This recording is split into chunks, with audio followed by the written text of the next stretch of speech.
بسم اللہ الرحمن الرحیم۔ السلام علیکم ناظرین۔ ہر انسان کی یہ خواہش ہوتی ہے کہ وہ اچھا کمائے، اچھا کھائے، اچھا پہنے اور اپنی تمام خواہشات کو پورا کر سکے۔ آج کل کے مشکل دور میں ہر دوسرا شخص مشکلات کا شکار ہے۔ اس کی خواہش ہے کہ اس کے رزق میں اضافہ ہو، اس کی کمائی میں خیر و برکت آئے۔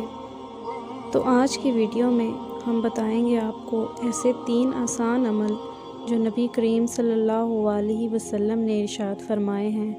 ان کے کرنے سے، ان کے اپنانے سے خیر و برکت آتی ہے، اور ایسی خیر و برکت آتی ہے کہ آپ کے پڑوسی بھی خوشحال ہو جاتے ہیں۔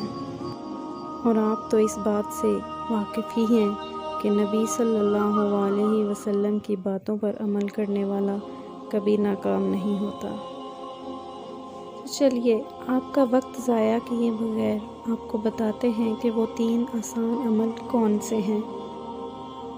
حضور اکرم صلی اللہ علیہ وسلم کا ارشاد گرامی ہے کہ جو شخص گھر میں داخل ہوتے وقت 3 باتوں کا اہتمام کرے گا، رزق دروازے توڑ کر آئے گا۔ نمبر 1، گھر میں داخل ہوتے وقت دروازے پر السلام علیکم ورحمۃ اللہ کہے، سامنے کوئی موجود ہو یا نہ ہو۔ نمبر 2، اس کے بعد 1 مرتبہ سورۃ الاخلاص پڑھے۔ نمبر 3، اور پھر مجھ پر 1 مرتبہ درود بھیجے۔ اس عمل کو اپنانے سے انشاءاللہ آپ کے گھر میں ایسی خیر و برکت عطا ہوگی کہ آپ کے پڑوسی بھی خوشحال ہو جائیں گے۔ ہر اچھی بات کو آگے شیئر کرنا صدقہ جاریہ ہے۔ اس ویڈیو کو شیئر کیجیے گا۔ جزاک اللہ۔